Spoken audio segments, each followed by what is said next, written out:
सूर्य देव को साक्षी मानकर ये राधेय आपको ये वचन देता है।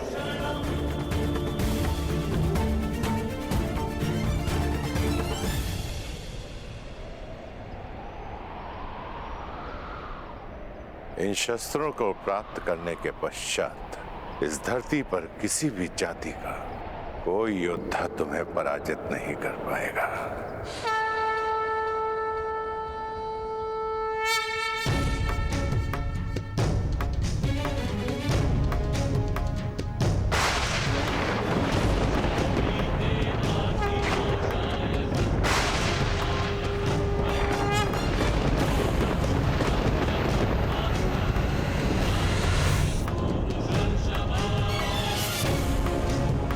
ब्रह्मास्त्र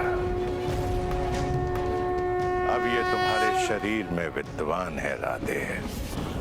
ब्रह्मास्त्र के पश्चात ब्रह्मदेव ने एक और महाशस्त्र का निर्माण किया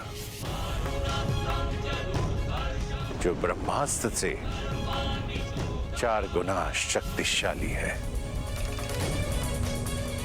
ब्रह्मशिर अस्त्र।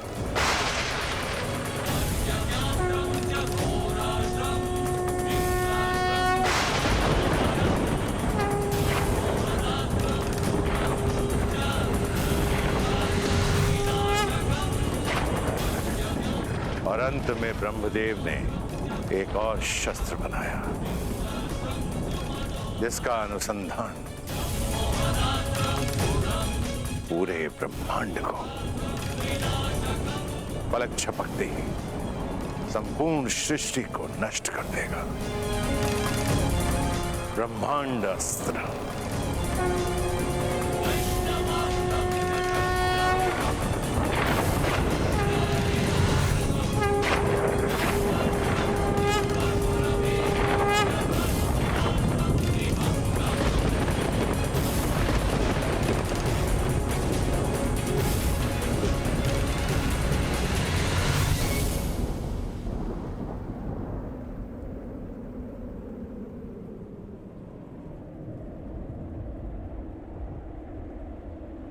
गुरुदेव, मुझे इन शस्त्रों के अनुसंधान विधि का वो मंत्र जानना है जिसके प्रयोग से मैं इन दिव्यास्त्रों का आह्वान कर सकूं। मुझे तुमसे यही आशा थी कर्ण। जब भी तुम्हें इन शस्त्रों का आह्वान करना हो, ध्यान स्थिर करना, इस क्षण का स्मरण करना। ये दिव्य शस्त्र स्वयं तुम्हारे उपयोग के लिए प्रस्तुत हो जाएंगे।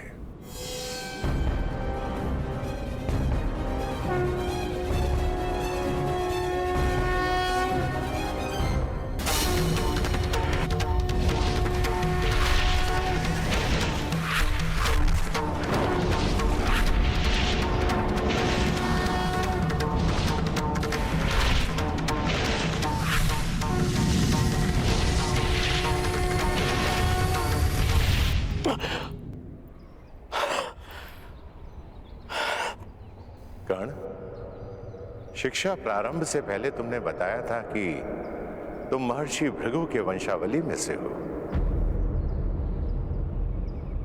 आज महर्षि भृगु को तुम पर गर्व होगा। इस धरती के प्रत्येक ब्राह्मण को तुम पर गर्व होगा।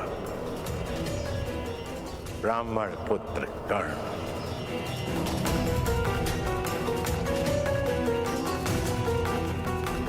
और तुम्हारे इस गुरु को सदैव गर्व रहेगा कि उसे दीक्षा के लिए तुम्हारे जैसा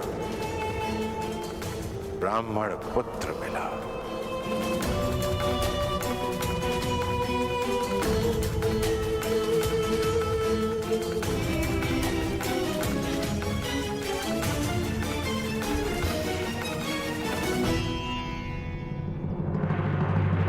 सूत पुत्र कर्ण ब्राह्मण पुत्र बनकर दिव्यास्त्र का ज्ञान ले रहा है। मूर्ख, तुमने इंद्र के मान और अभिमान पर प्रहार किया है जो उसके लिए सब कुछ था। अब इंद्र तुम्हारे दिव्यास्त्र के ज्ञान पर प्रहार करेगा जो तुम्हारे लिए सब कुछ है। पर इंद्र सीधा प्रहार क्यों करेगा? यदि मेमना सिंह का मुखौटा पहनकर स्वयं सिंह की गोद में बैठ जाए तो उसका आखेट नहीं करते, केवल उस मेमने का मुखौटा हटा देना चाहिए तो उसका आखेट स्वयं सिंह ही कर देगा। स्मरण रहे कर्ण, सबसे बड़ा अभिशाप वही होता है जो वरदान स्वयं के लिए शाप बन जाए।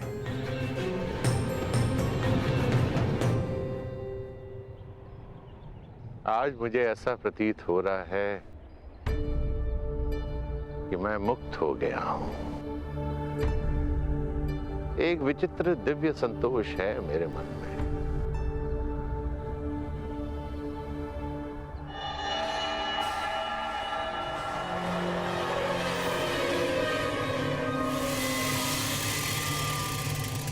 मेरा मन ऐसे जलता था जैसे तप मरुस्थल, और यह ताप शीतल तप हुआ जब मुझे श्री राम के दर्शन हुए और उसके सैकड़ों वर्षों के बाद मेरे शिष्य गंगापुत्र भीष्म के चक्रवात ने उसे फिर से जगा दिया। कर्ण, स्वयं से युद्ध करके कभी कोई विजयी हुआ है?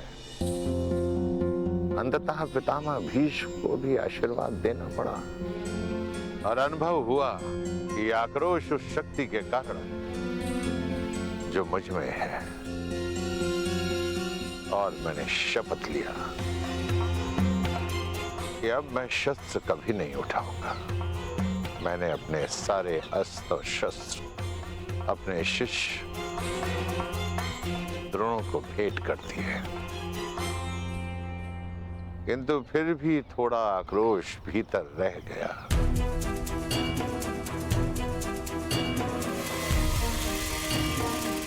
फिर तुम आए कर्ण, क्षत्रियों के तेज से युक्त ब्राह्मण कुमार।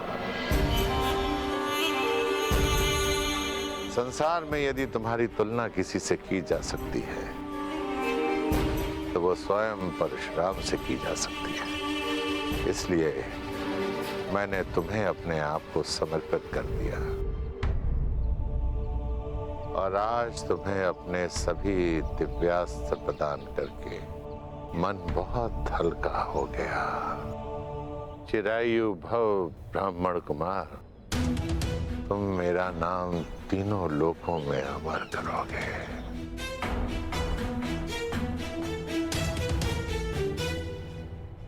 गुरुवर, आज्ञा हो तो कुछ निवेदन करो।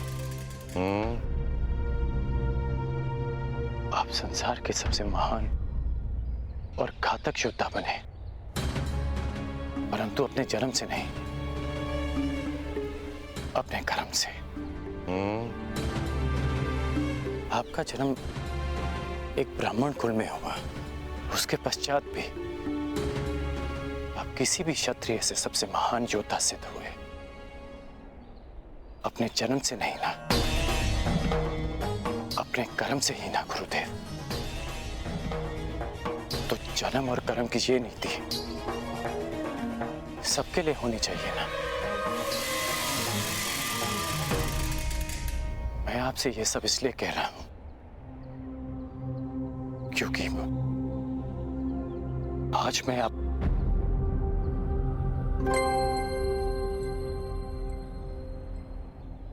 गुरुवर,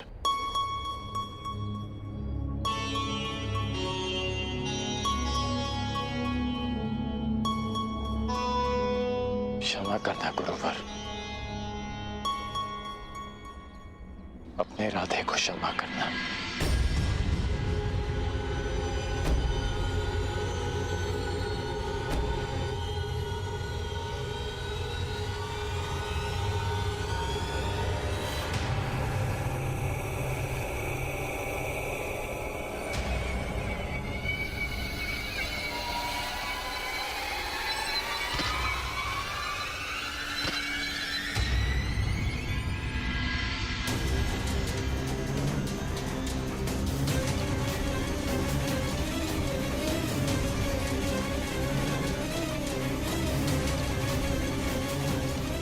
वर्षों बाद गुरुवर संतोष की निद्रा में है।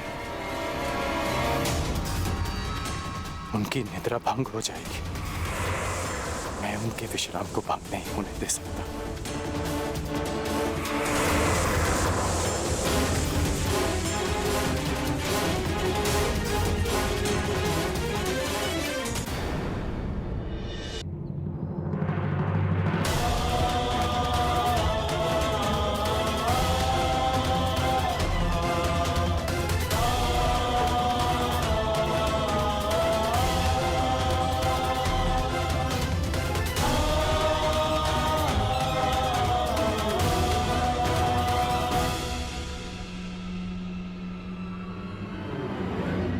ये रक्त कहां से रिस रहा है?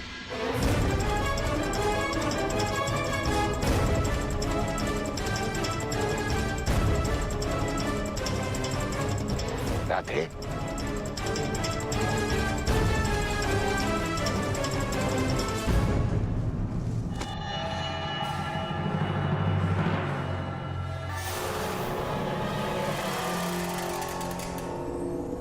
इतने डंक साहब तुमने? तुम इस कीड़े को यहां से हटा भी सकते थे, इसे मृत्यु का द्वार भी दिखा सकते थे। अपने गुरु के विश्राम के लिए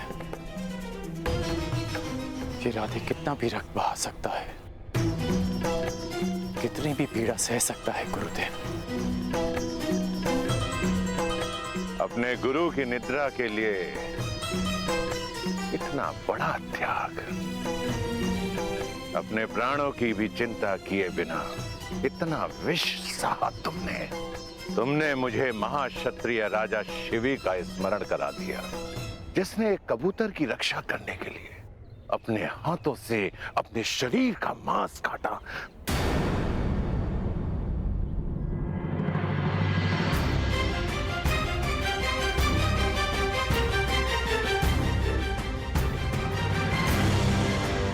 क्षत्रिय?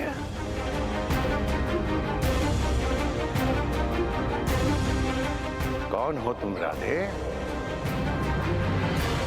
कौन हो?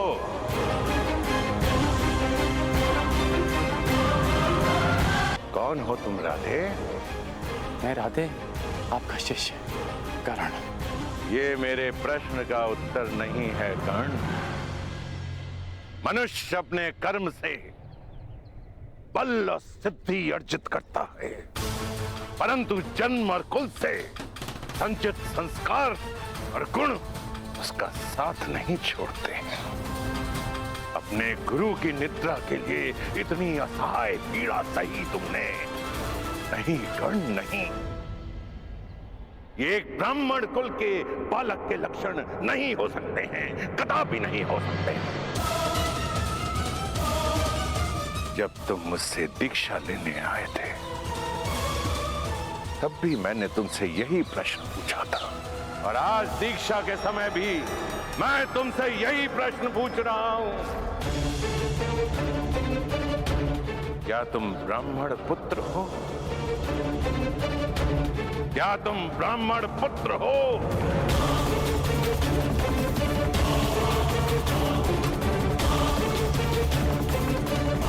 नहीं गुरुदेव,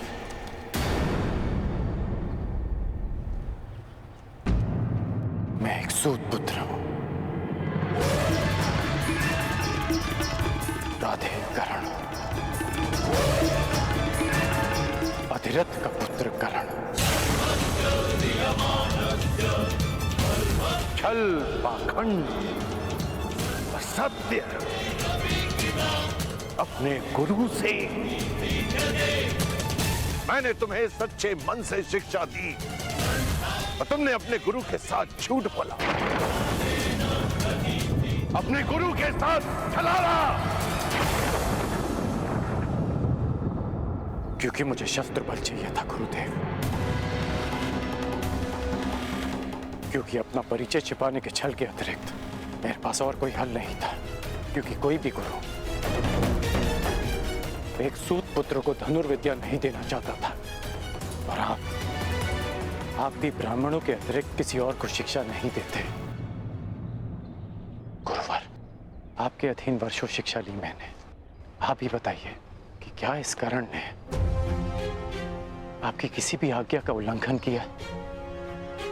क्या ये अधिरथ पुत्र अपने गुरु की किसी भी परीक्षा में असफल हुआ? सफल हो या असफल, छल छल होता है कर्ण। और तुमने शिक्षा ग्रहण नहीं की, चोरी की है तुमने। तुम्हें इस अपराध का दंड मिलेगा। तुमने मेरे दिव्यास्त्रों को प्राप्त करने के लिए अपने गुरु से झूठ बोलने का महापाप किया है। दोष है तुम पर। अब तुम अपने गुरु से श्राप भी लेते जाओ। मैं जमदग्नि पुत्र परशुराम तुम्हें श्राप देता हूं कि मेरे द्वारा दिए गए दिव्यास्त्रों का तुम उपयोग नहीं कर पाओगे। इस समय तुम्हें इन दिव्यास्त्रों की सबसे अधिक आवश्यकता होगी। उस समय तुम इसके अनुसंधान की विधि भूल जाओगे।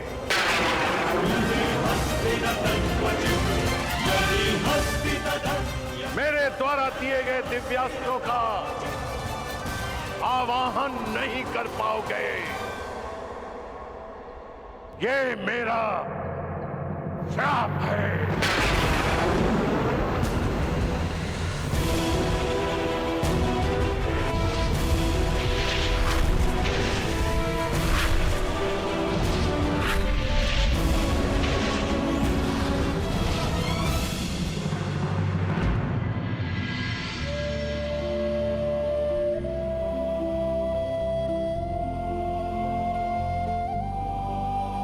अपने गुरु से छल करने के पश्चात तुम अपने गुरु से दृष्टि मिलाने का साहस कर रहे हो। चले जाओ यहां से कर्ण, चले जाओ। इस श्राप के बाद ये पवित्र भूमि भी अभिशापित और अपवित्र हो गई है। जाओ। यदि ऐसा है तो ये स्थान तभी अपवित्र हो गया था जब मैंने पांव रखे। श्राप आपने मुझे आज दिया, परंतु अभिशापित तो मैं जन्म से ही रहा हूं।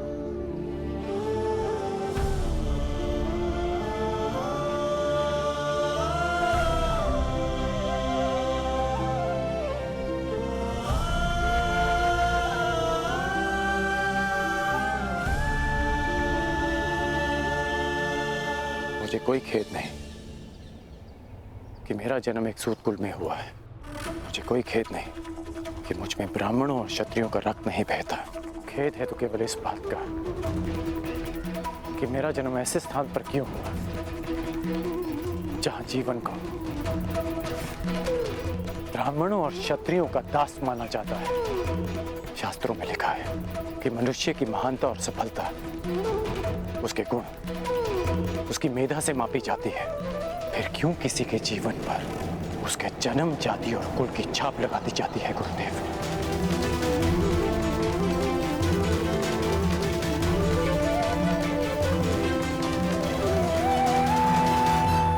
मनुष्य की महानता और सफलता उसके गुण, उसकी मेधा से मापी जाती है। फिर क्यों किसी के जीवन पर उसके जन्म, जाति और कुल की छाप लगा दी जाती है गुरुदेव?